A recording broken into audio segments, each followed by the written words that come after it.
So again, the very last thing that we did was we learned how to write rate expressions, the concentration of the products over the concentration of reactants.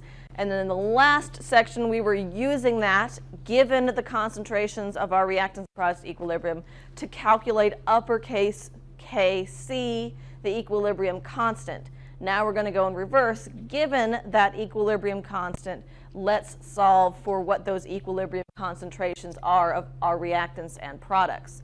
So here we have the reaction of hydrogen plus iodide makes 2 hydrogen iodides. Everything's in the gas phase. And it says that the Kc for this following reaction is 54.3 at the temperature 430 degrees Celsius. The question is, what will the concentrations of equilibrium be if we start with 0.240 molars concentrations of both hydrogen and iodide? So we're assuming we're starting with no hydrogen ion, no product.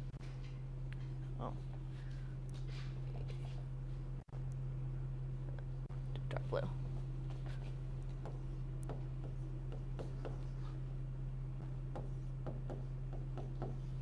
And then none of these. These are my initial concentrations.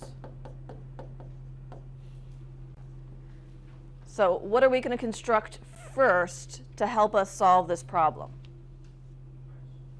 Ice table. Good. So the ice table has initial change and equilibrium. So the way an ice table looks is I've got the reaction at the top. Actually, let me just go ahead and open up a blank screen. New slide. Yes, that.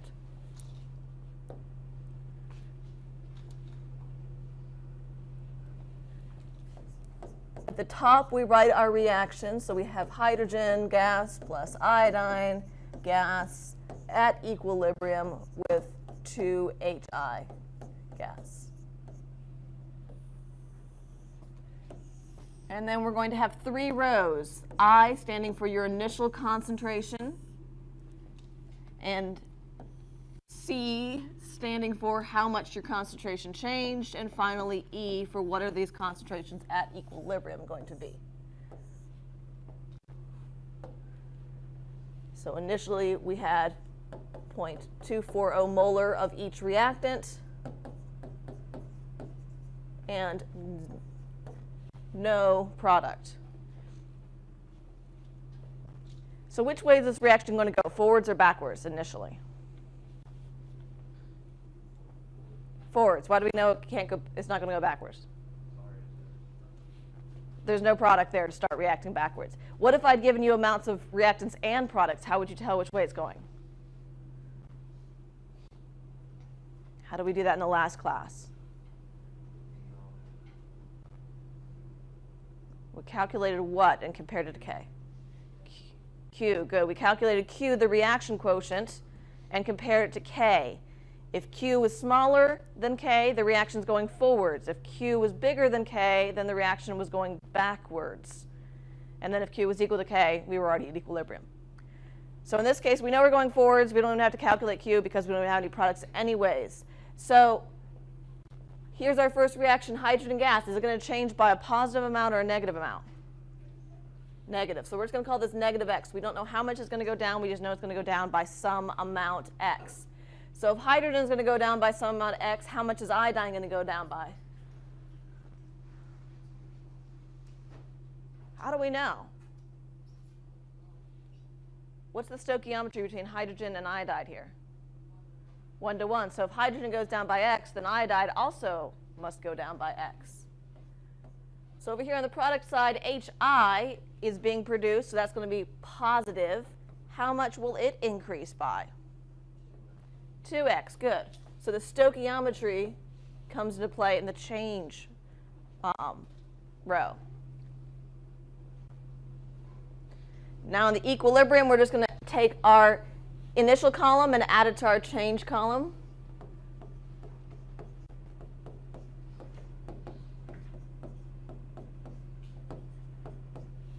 And there are equilibrium concentrations all in terms of X.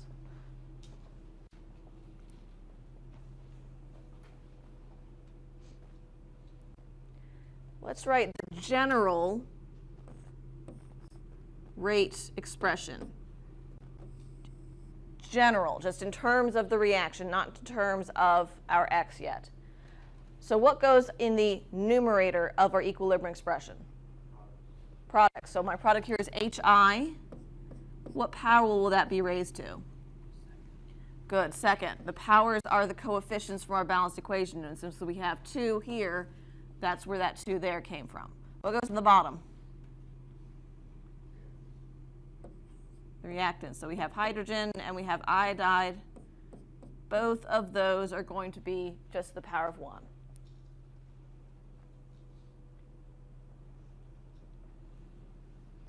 Now we're going to plug in our values. So we were told in the problem that the value of Kc is 54.3. So we're going to plug that in for Kc.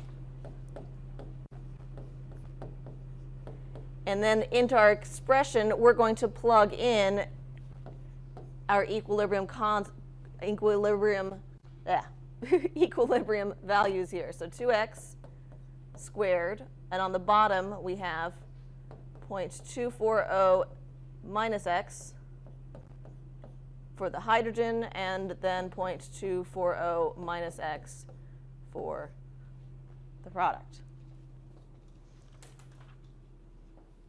Now at this point, yes, you can simplify, distribute, all that fun stuff, and then do the quadratic.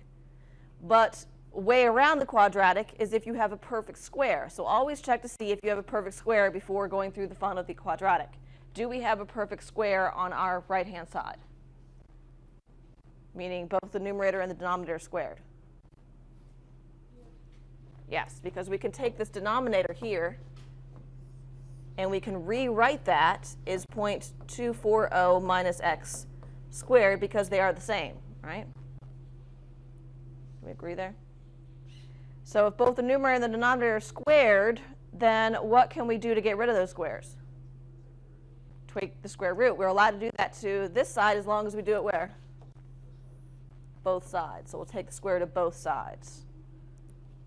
So square root of 54.3 is 7.37.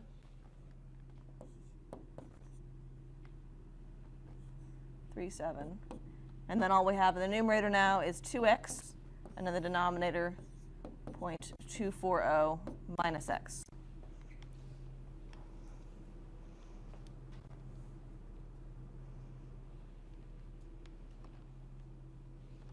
Now the algebra just got easier because I don't have x squared, so I don't have a quadratic anymore. I just have x.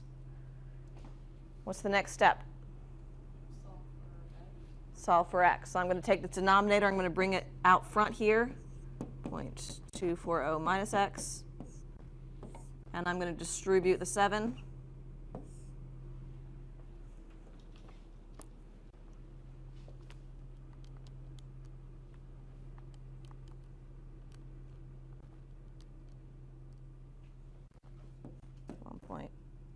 .77 minus 7.3x is equal to 2x.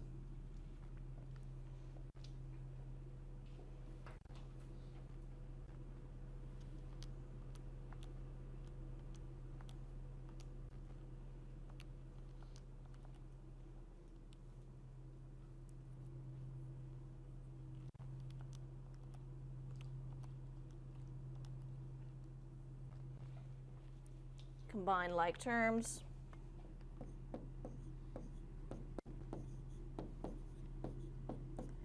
And then divide by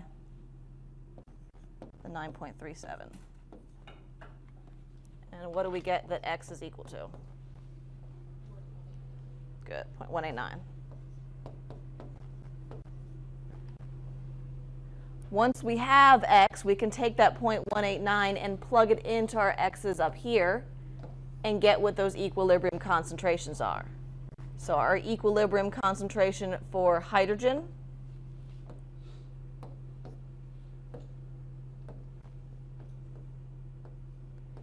is 0.240 minus that x,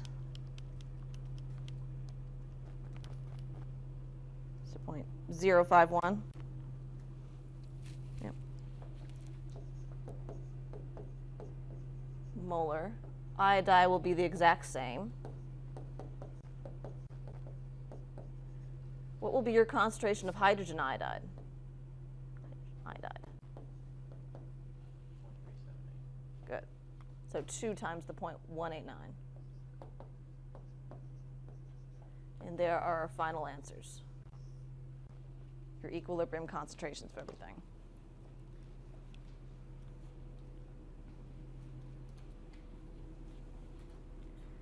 So step 1, construct an ice table. Step 2, write your equilibrium expression plugging in that equilibrium row into your equilibrium expression and the K that will be given. Then solve for X. If it's a perfect square, just take the square root of both sides and solve for X. If it's not a perfect square, distribute everything and do the quadratic.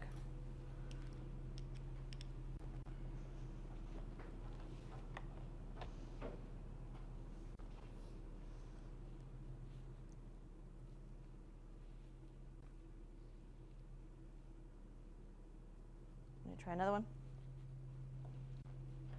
Everybody got this? All right. Now we have the same reaction, but now we're being asked to calculate the equilibrium concentrations of all of the species if the starting concentrations of hydrogen and iodide are different, plus we have a starting concentration of hydrogen iodide.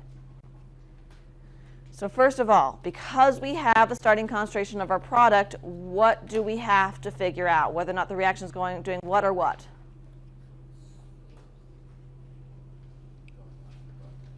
Good. Going forward or going backwards? Going right or going left? And we did that by calculating Q and comparing it to K. So Q is done exactly the same as the equilibrium constant, concentration of products over concentration of reactants. It just may or may not be at equilibrium. So here, QC is equal to the concentration of products, so that's our hydrogen iodide, squared because there's 2 of them, over the concentration of the reactants. We plug in the numbers and we get 69.7, but our Kc was 54.3. So what does that tell us about the direction of the reaction? It's in reverse. Good. Q was greater than K. So that means the reaction must be running in reverse to get to equilibrium. Q was too big.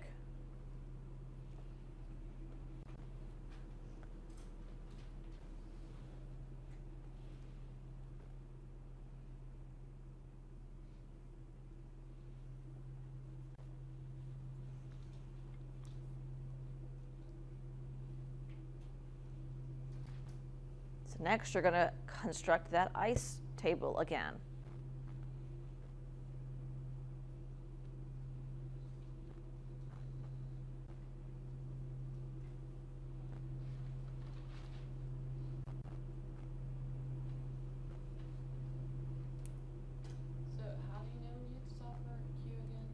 If you're given the amount of a product. In the last problem, we weren't given an amount of product, so we knew the reaction couldn't go in reverse because we didn't have any product yet. Here, because we were given the amount of our product, that means if we're starting off with product, the reaction could technically go backwards. All right, so let's do an ice table again.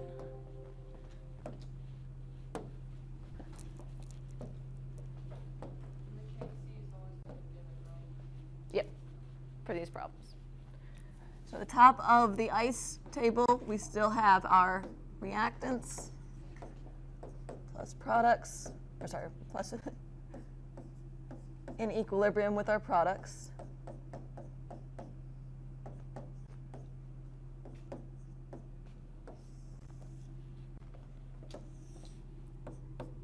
Initial change equilibrium.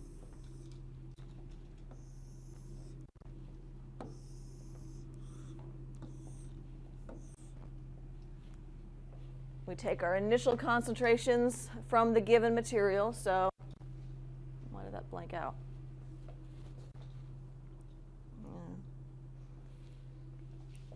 That was hydrogen. I don't know why I did that. Hydrogen. Weird. So hydrogen is 0.00623.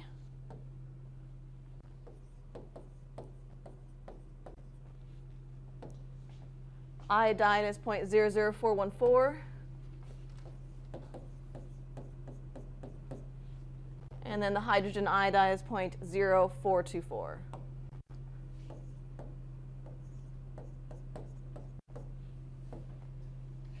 Yeah.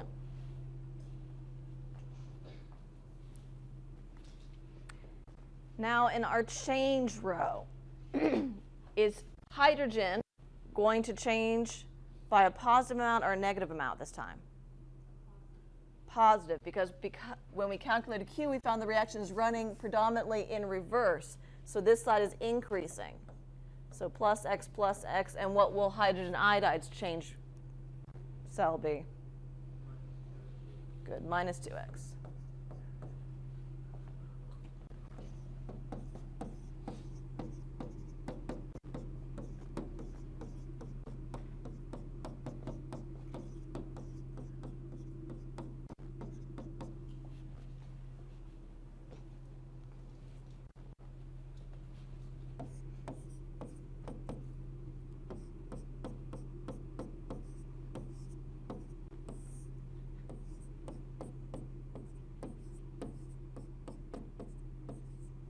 We wrote hydrogen first the last time. Not that it matters, but let's try and be consistent.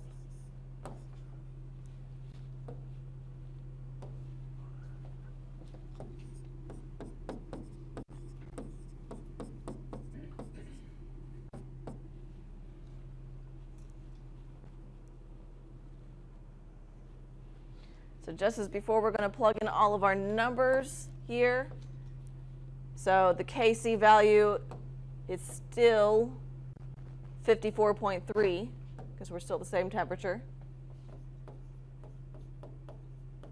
And then we're going to plug in what we have in our equilibrium row.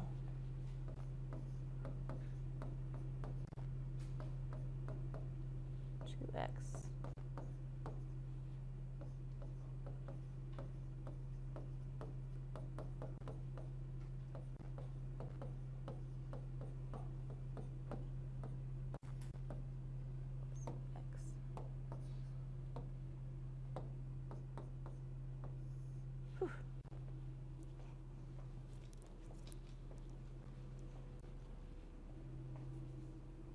Now comes the fun part. Is that a perfect square? No. It's not a perfect square because the denominator is the two binomials there are different, so you cannot simplify them down to just the same binomial square like we did the last time. So what are we going to have to do to solve for x here? Foil it all out. So distribute it all, bring everything over to one side, and then do the quadratic. So, fun part here. I'm going to take that top and expand it, just makes foiling easier for me. 0, 424.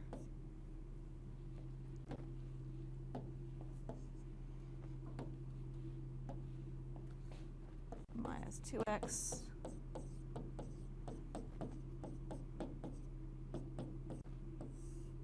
All right. On the bottom, actually, we can go ahead and foil that one out on the bottom here. So foil.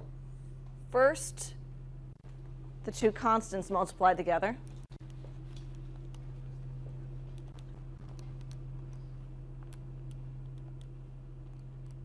So 0.00623 times 0.00414 gives us a constant value, a really tiny number.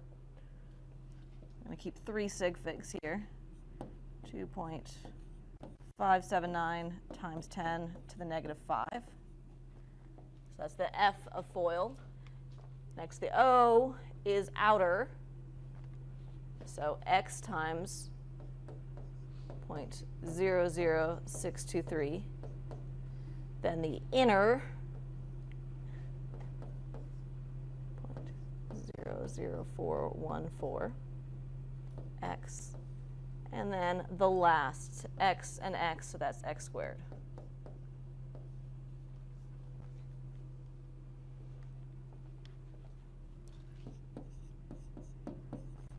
Do the same thing on the numerator first.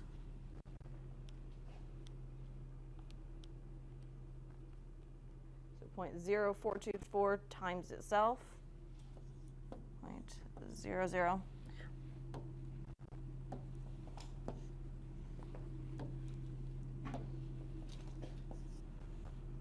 1798 outers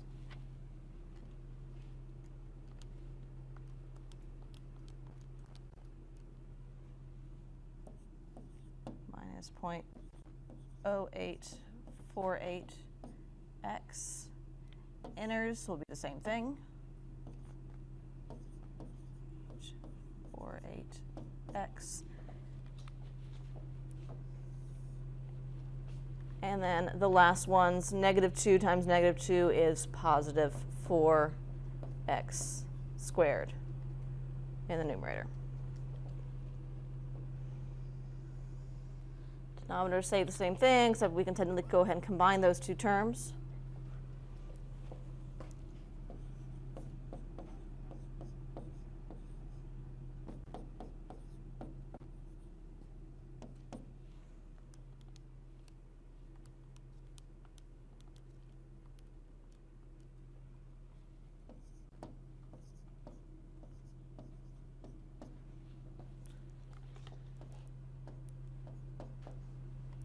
Just like we can combine those two terms there as well.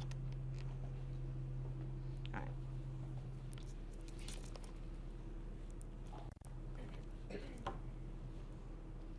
Copy this over onto the next page. Do.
We bring this whole denominator to the other side and distribute that 54.3 through.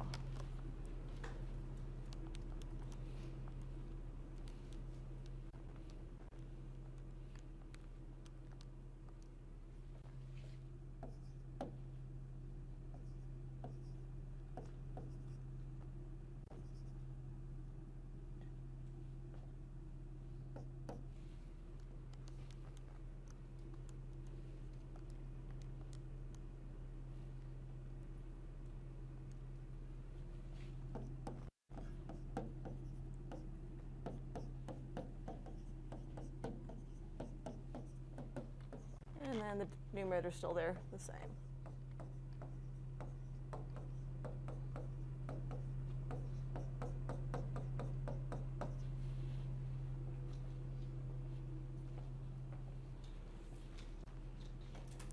So I don't teach math. I have a hard time finding, making this exciting. All right, now we combine all like terms, bring everything over to the other side. And I'll go ahead and do the x squared first, so subtract the 4x squared. So that just becomes 50.3 x squared. Subtracting the negative is the same thing as adding, so 0.01656 x. 0.656x.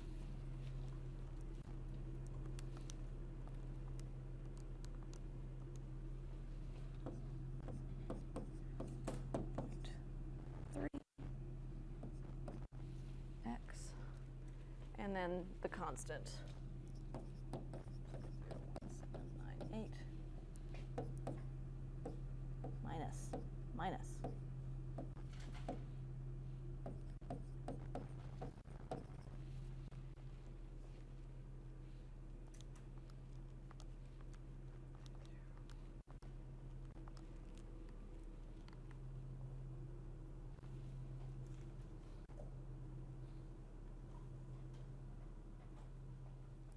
Something went wrong here. What did I do wrong? Yeah, the x is wrong. Yeah, that's wrong. 54.3. Oh, I added them instead of multiplying. 0, 1, 0, 3. Yeah.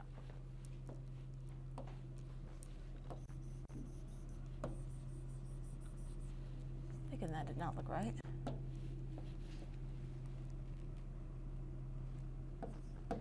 Point 5631.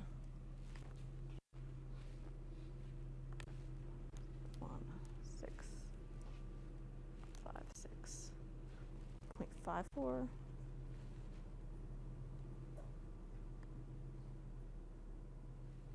I still know what they got. What am I doing wrong here?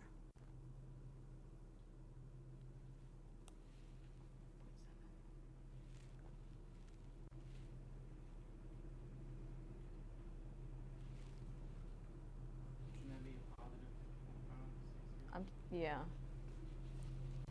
This one here. So right above it, positive. Right here. Yeah. That one's positive. And you said like it's 0.1656. You added 0.01656. Yes, you're right.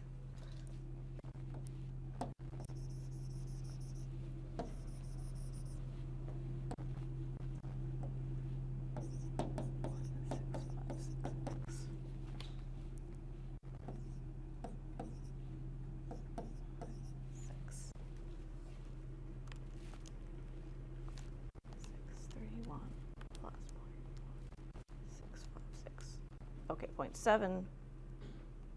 Okay, that looks a lot better. 729.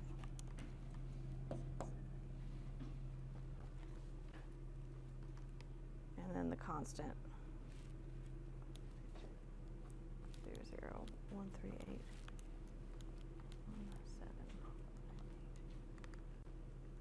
4.18 times 10 to the negative fourth. Yep. Well, they have slightly different rounding there.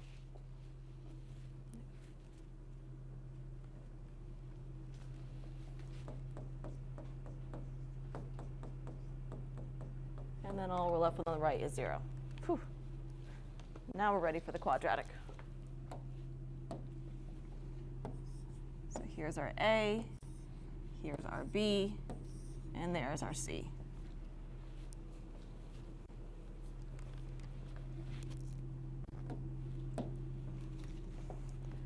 So we'll do the opposite of B. I'll just write plus negative 729. We'll do the plus square root first on the right-hand side. How did you get C? That was 0.00138 minus 0.001798. That was the constants being subtracted.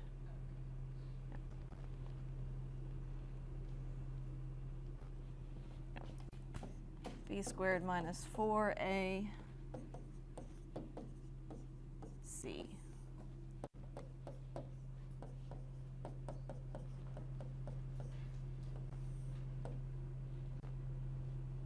And then divided by 2A.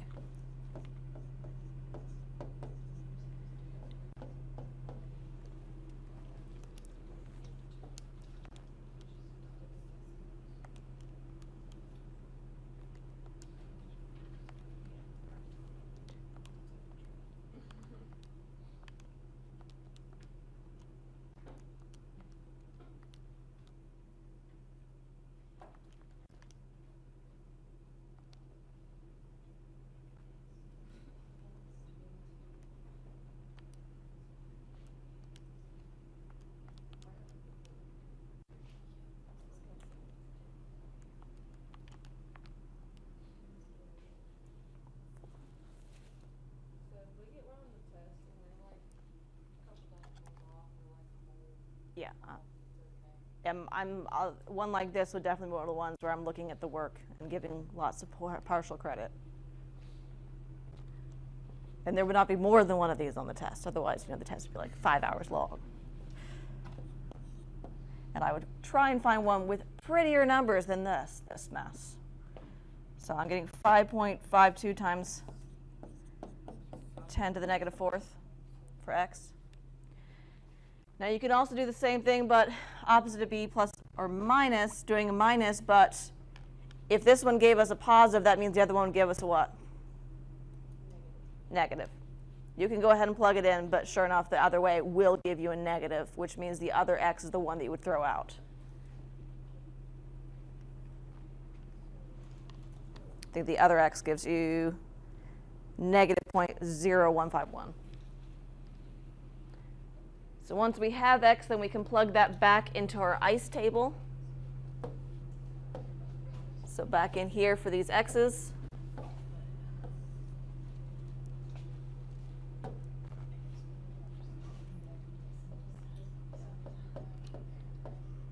So hydrogen was the 0.00623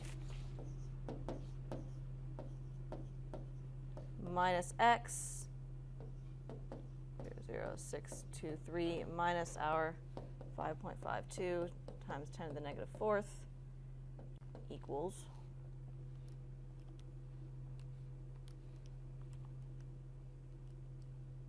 0.00568. They had 567. That's within 2%.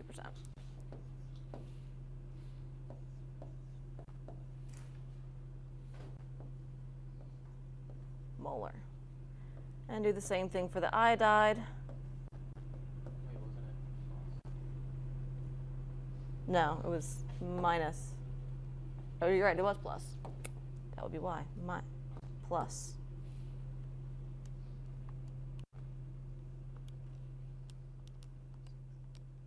Plus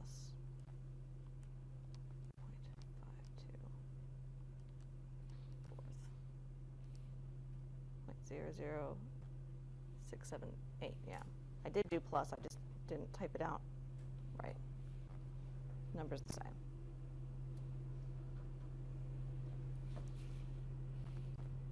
All right.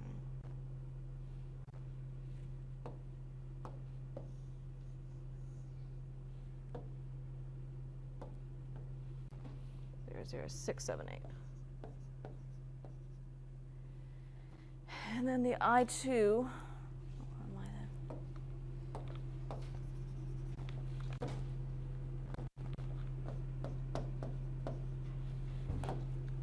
Was 0.00414 plus x.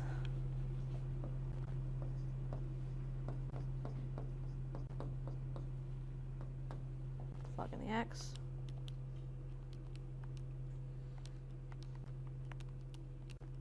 Gives us 0.00469.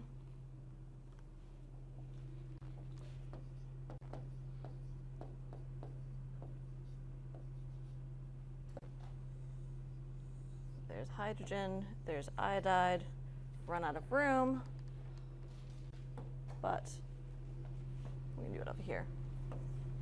0.042 minus 2 times that x.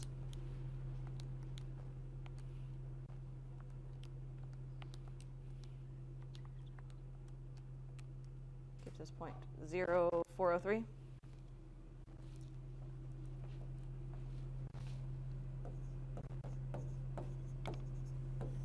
For the concentration of hydrogen iodide. So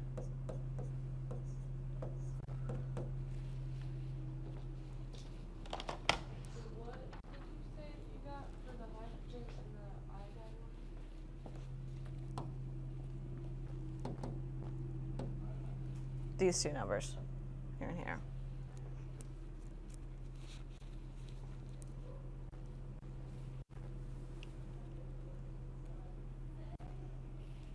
So the homeworks are algorithmic, so I don't have any control over what numbers they give you, and they won't give everybody the same numbers. But on the test, I'll give you one that has easier numbers to handle than all of these.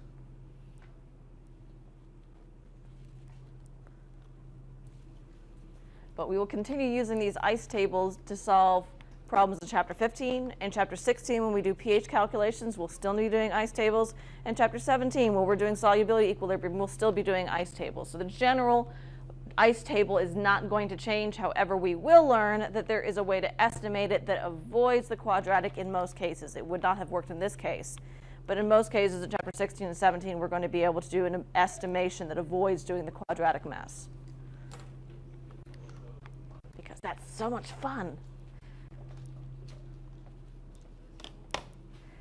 There is a nice 2-page spread in your textbook on page 684, 685 that goes through constructing the ice table with a problem like this, including quadratic, so pretty much like worst case scenario. How bad can it get? Right here. If you want to work through that again.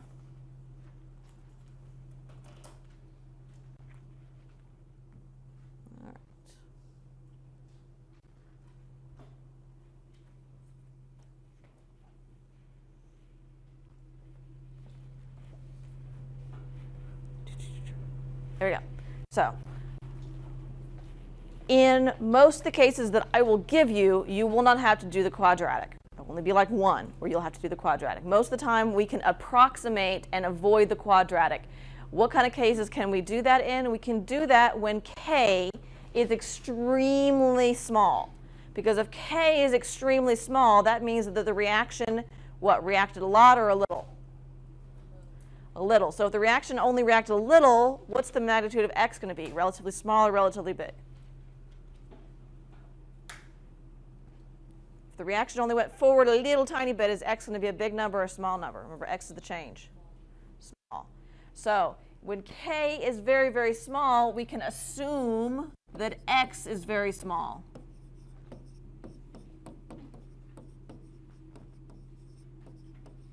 If we assume that X is very, very small, then anytime X is added or subtracted, it's not going to make a huge difference. Because if you have, a really, really big number and you add a really tiny number, it's still going to be approximately the same number. Now, multiplying by X, that will still make a huge difference. Multiplying by a really tiny number really makes a difference. But adding or subtracting a really, really tiny number does not make a huge difference. Does that make sense? We're dealing with really big numbers and we're adding something that's really, really small. Say I have 552 and I'm adding the number 0.000052.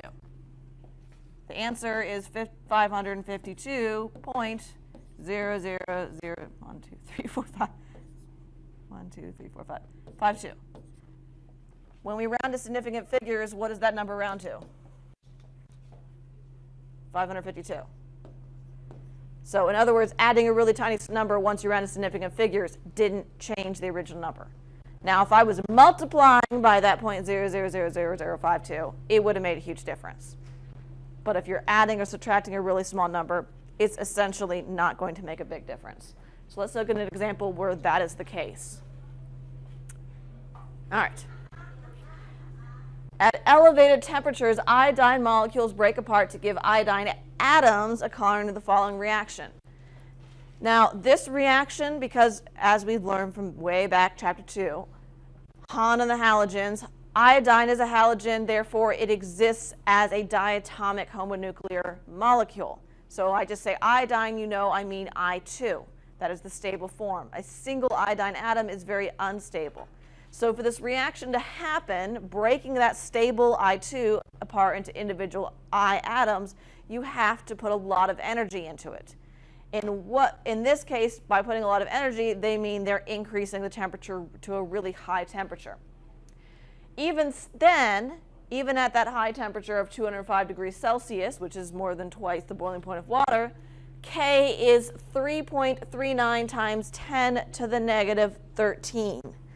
That is a really, really small number. And that is a typo. That's supposed to be a 12. I made a note here. That's supposed to be negative 12. I'm not quite sure. They fixed it down there, but they didn't have it in the problem right. Sorry. Still, 10 to the negative 12. That's a lot of zeros. That's a really, really, really tiny number. So K is what we can definitely consider a small, small number. The question is as follows. Determine the concentration of atomic iodine when a 1 liter vessel originally charged with 0.00155 moles of molecular iodine at this temperature is allowed to reach equilibrium. Sorry. So into our ice table, what kinds of values go into the ice table? What unit? Molarity, right? So molarity is equal to what over what?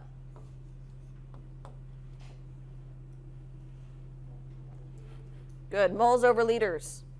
Was I given molarity here?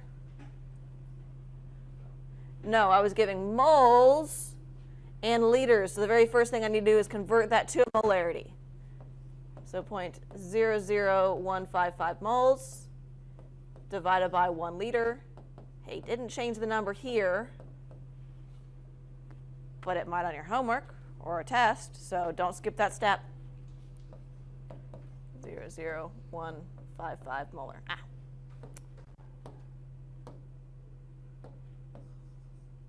Start down the next slide. 5 molar. And that's our concentration of I2. All right, let's make ourselves an ice table.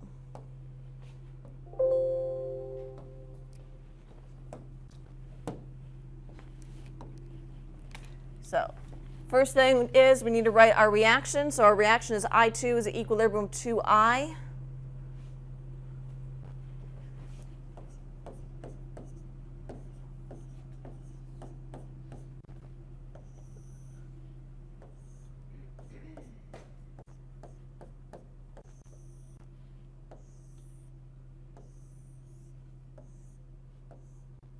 Initial concentration of the I2 we found to be 0.00155 molar.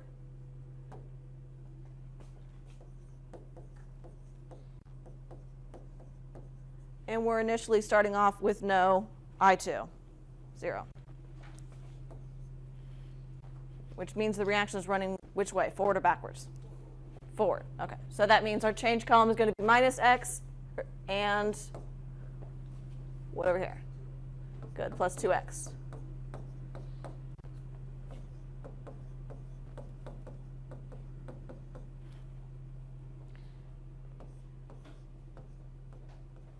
Write our equilibrium expression. So we're going to have atomic iodine squared on the bottom and molecular iodine on the bottom. Sorry, on the bottom. Yeah. Atomic iodine squared on the top and molecular iodine on the bottom. Now we're going to plug in the values we were given. We're given that Kc was 3.39 times 10 to the negative 12.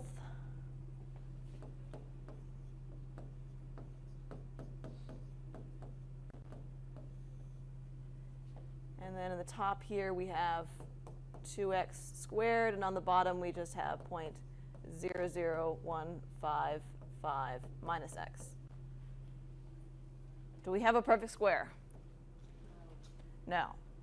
So normally that would mean that we would have to do the same thing we did the last one, FOIL everything out, distribute, and do the quadratic. But because K, I lost my one here, 12, because K is extremely small here, we're going to assume X is extremely small. So if we assume that X is extremely small, we can assume that adding or subtracting it is not going to change a number. So that will affect which x, the x in the numerator or the x in the denominator? The denominator, right there, I'm subtracting x. I'm saying x is really small. That'll still affect the x in the numerator because multiplying by a small number will definitely change your number. But subtracting off that really, really tiny number will not. So we're going to assume x is small. Assume x is small, which means we're going to assume that this term is approximately still the same as 0.0015.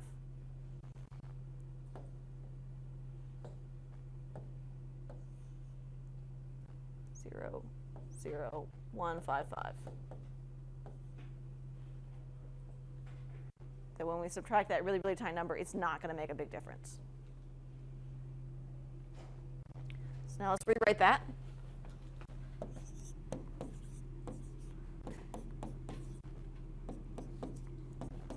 Let's go ahead and distribute that square, just save ourselves the steps. That's now 4x squared. And on the bottom, we're just going to have 0.00155. Now, does it look a lot easier to solve for x? Just move the denominator over to the other side.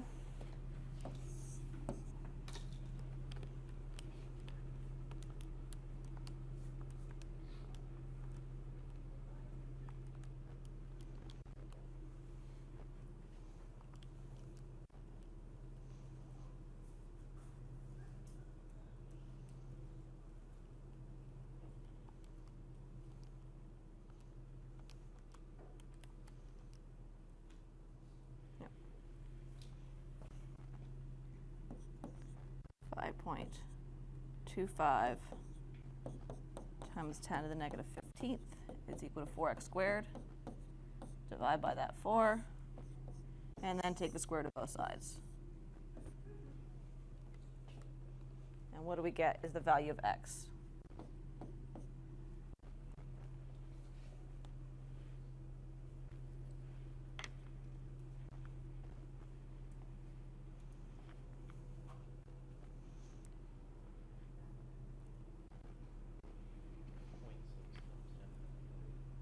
.6 times 10 to the negative 8th.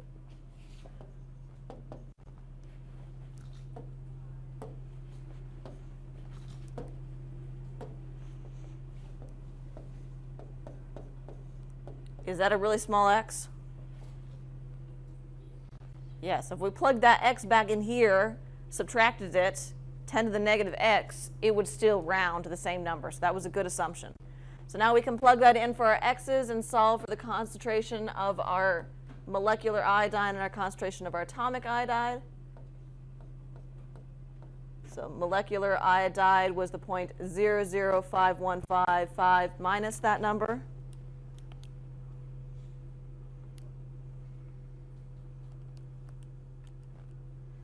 Which, once we round to significant figures, hey, it's still 0.00155.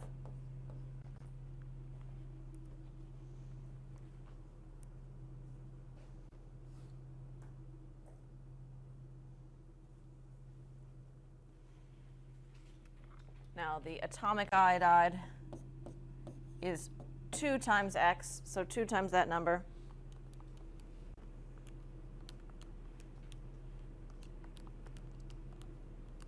Is 7.24 times 10 to the negative 8th.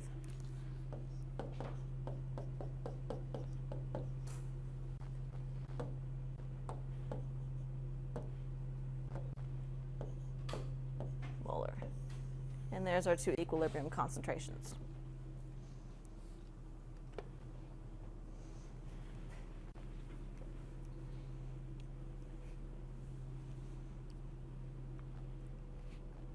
So in chapter 16 and 17, more often, this is the kind of ice table you'll be doing, one where you can make this assumption.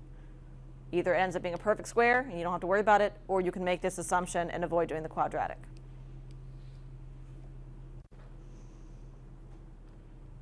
All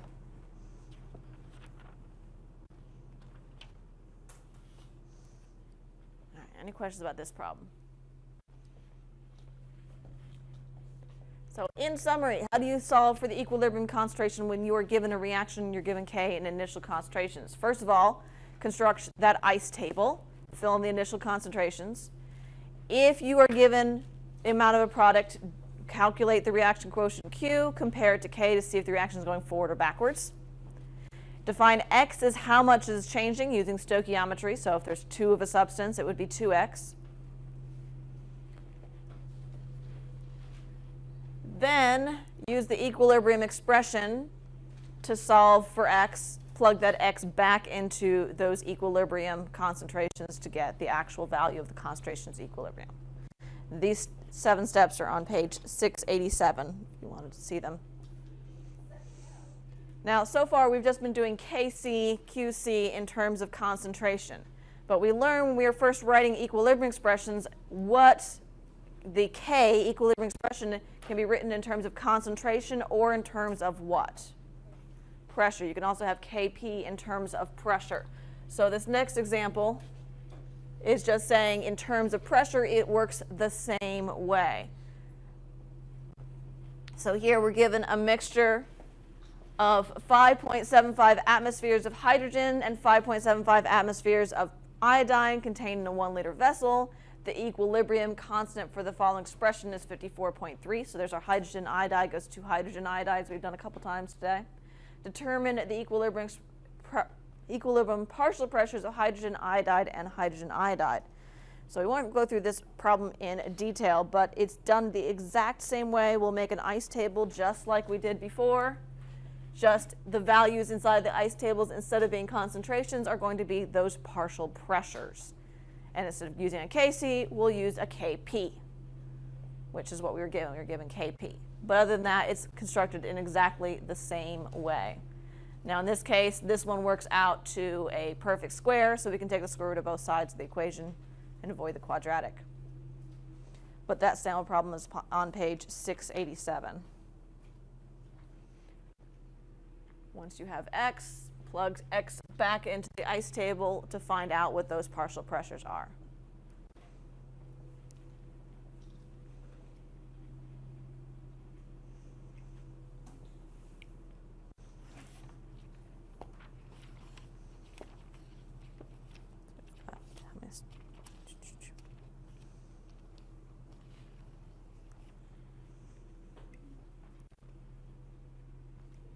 Any questions about that?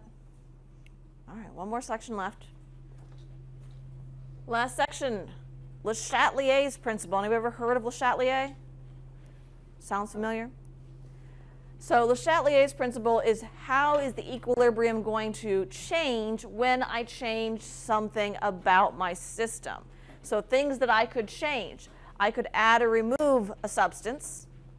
I could change the volume or change the pressure. I could change the temperatures, or I could add a catalyst. So we're going to, in this section, we're going to go through exactly how each one of these possibilities is going to shift our equilibrium. So Le Chatelier's principle says that whenever you have a reaction that's just sitting there at equilibrium, dynamic equilibrium is happy, and you apply some sort of stress. By stress, I mean you mess with its equilibrium. It's sitting there happily at equilibrium, and you do something to it to throw it out of equilibrium. The reaction, or the chemical equilibrium, is going to react by shifting in such a way that it goes back to being at equilibrium, because at equilibrium it's nice and happy. But the question, though, I'm going to ask you is, how is it going to go back to equilibrium? In other words, is the reaction going to start running in the forward direction to the right, or is it going to start running in the reverse direction to the left in order to get back to that happy equilibrium? So again, these stresses, we could add or remove a reactant or product. We could change the volume of the system, which will result in a change in concentration. Or if we're dealing with gases, we could change the pressure. Changing the volume would also change the pressure if you're dealing with a gas. Or you could change the temperature. So these are all the possible stresses we could do to that system. So this section is always going to be conceptual. I'm not going to ask you, what is the new number or something like that. It's just either going to be the reaction is going to shift to the left or the reaction is going to shift to the right. So every other question here is going to be 50-50, right? Or you're already at equilibrium. Has no effect on the equilibrium. So let's look at that first possibility, adding a reactant or a product. Let's look at the Haber process here. The Haber process is nitrogen plus 3 hydrogens makes 2 ammonias. If I had the following concentrations, nitrogen, hydrogen, and ammonia, I calculated the Q here, QC, and compared it to the KC, which I think was it given here? It's given in the notes. This is on page 690. Yep, Kc is 0.297. You were at equilibrium. So in that first scenario, you were at equilibrium. So those are your equilibrium concentrations. If I increased nitrogen from the 0.204 to 3.5. So in other words, I am adding a reactant or increase the concentration of reactant here. Then that would make my Kc, that's increasing a number on the bottom, that would make my Kc too what? Too big or too small? Too small. So if my Kc is too small, is the reaction going to start running forward or backwards to get to equilibrium? If Q is too small, does the reaction go forward or backwards? So if it goes backwards, that's going to increase my what? Denominator or numerator? If I'm going backwards, am I making more product or making more reactant? More reactant, which would make what? The numerator or denominator bigger? Denominator, which would make this number get what? Bigger or smaller? The denominator is getting bigger than the number is getting smaller. That's not fixing my problem. So which way should the reaction go? Forward. The reaction should go forward. If Q is too small, it's smaller than K, the reaction will go forward or to the right. So this reaction would shift to the right to reach equilibrium.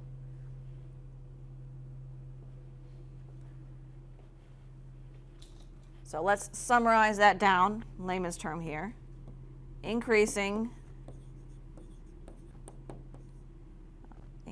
I don't know why I spelled it right.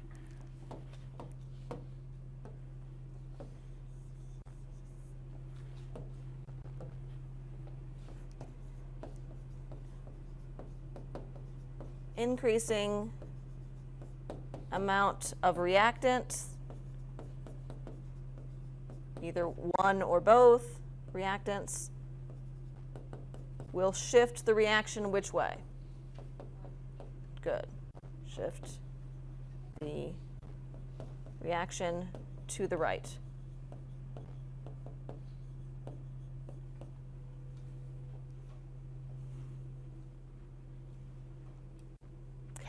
Now, if I wanted to make Q too big to do the opposite problem, shift it back towards the left, I wouldn't add more reactant, I would do what? You could add more product, or you could do what? Decrease the amount of reactants, good. So decreasing the amount of reactants will do the opposite, shift the equilibrium back to the left. Increasing the amount of product will also shift it back towards the left. What about decreasing the amount of product? Which way will it shift if I decrease the amount of product? Right. To the right, good. Decreasing the amount of product will shift it to the right. So let's look at an example here. Given the following reaction, hydrogen sulfide plus oxygen makes solid sulfur and water gas. For each of the following scenarios, so I'm not going to go with numbers here, just concepts, determine whether the equilibrium should shift to the right, to the left, or neither. Shift to the right, shift to the left, or neither. All right, so let's look at the first one. Addition of O2, so that means we're going to increase the amount of O2. Will that shift it to the right, to the left, or nothing happens?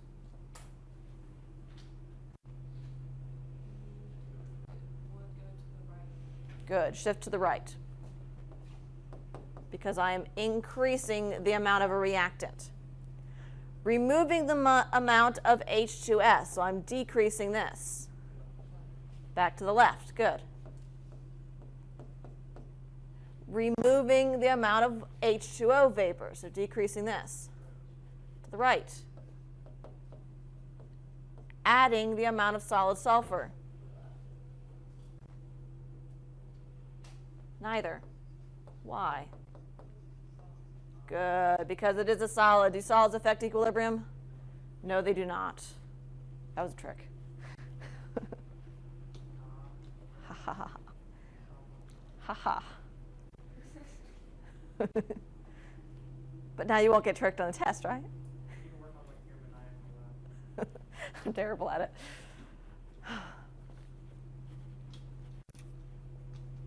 So how do we feel about this? So I lie you when you have a 50-50 chance. You technically have a 33% chance. because the answer could be no change.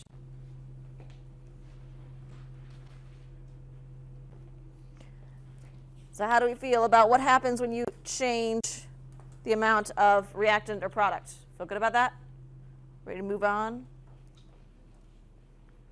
So the next thing we can do to stretch a situation out is change the volume. Now, changing the volume would affect reactants or products that are in the gas phase because it will change their concentration. Now, when I say changing the volume, I'm talking about either compressing or expanding a gas. We're not talking about like if you had a solution, an aqueous solution, and pouring half out, because that's not going to change the concentration. It will change, however, the concentration if you are dealing with a gas mixture. So here I have the reaction N2O4 at equilibrium with 2 moles of NO2 gas. And in this particular reaction, sitting here at equilibrium, here's my concentrations of reactants and products. So 0.643 molar of the reactant and 0.0547 molar of nitrogen dioxide. And I've got a piston here so I can increase or decrease the pressure, or increase or decrease the volume. So if I take this and I press the piston down, decreasing the volume, that's going to change my concentrations and make them what? Higher or lower? If I push it down, will my concentrations increase or decrease? What? Increase, good, because I'm decreasing the volume. Decreasing the volume, molarity is moles per liter. Moles didn't change, I didn't let any gas out, so it's the volume, the denominator, that got smaller, so the concentrations go up. So if you're thinking, well, the reactants and products are both in there, so what difference does it make? It does make a difference, because if I write the K for this reaction, so K in terms of concentration, on the top, NO will be squared. On the bottom, N2O4 will not be squared, which means changing the concentration will have a bigger effect on what? The numerator or the denominator? The numerator, because the numerator is getting squared here. The reason why the numerator is getting squared has nothing to do with whether it's a reactant or product. It has to do with the fact that on our product side, in this reaction, we happen to have more moles of gas on the product side than we do on the reactant side here. Now, in that case, our Q, if we plug in the actual numbers, our Q got too big. So if our Q got too big, which way is the reaction going to shift? To the right or to the left? To the left. It's going to shift towards the left. So the general way of going that is if you decrease the volume, it's going to shift, not necessarily right or left, it's going to shift to the side with fewer moles of gas. It's going to shift to the side with fewer moles of gas. So decreasing volume shifts it in the direction where you have less moles of gas, which in this reaction here, forward. In this reaction here, our reactant side had fewer moles of gas than our product side. So that means decreasing the volume will make it shift backwards towards the side with fewer moles of gas. If you do the opposite, increase the volume, then it's going to shift to the side that has more moles of gas.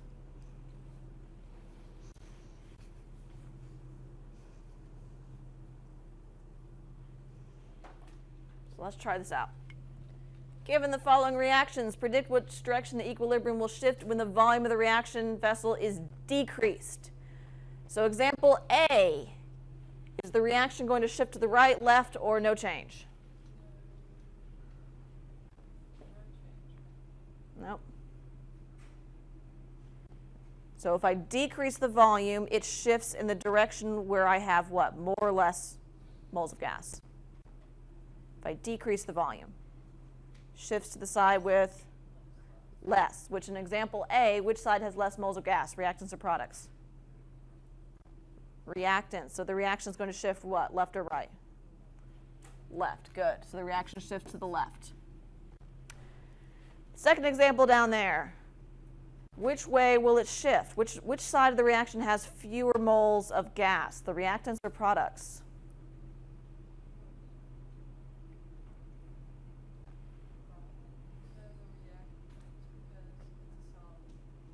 Okay, so let's ignore the solids. Ignoring the solids. Looking just at the gases. Which one has fewer moles of gas, reactants or products? I've got 3 moles of gas on the reactant side, and how many moles on my product side? 2. So which side has fewer? Products or reactants? Products has more. So in that case, products has fewer. So in this case, the reaction is going to shift which way? To the right or to the left? To the right. It shifts in the direction where you have fewer moles of gas. And Matter though that it has sulfur in there too? Doesn't matter, because you're ignoring the solids. All you're looking at is how many moles of gas. Okay. Yeah. All that matters is moles of gas. I have 3 moles of gas on my reactant side, 2 moles on the product side. So I have fewer moles of gas on the product side. What about that last one?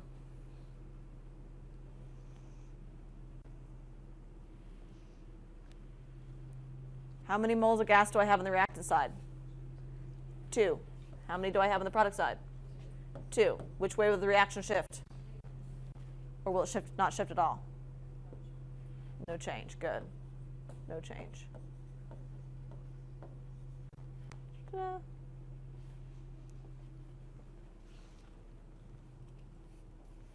All right, so we're out of time for today. Next time we will talk about what happens when you change the temperature.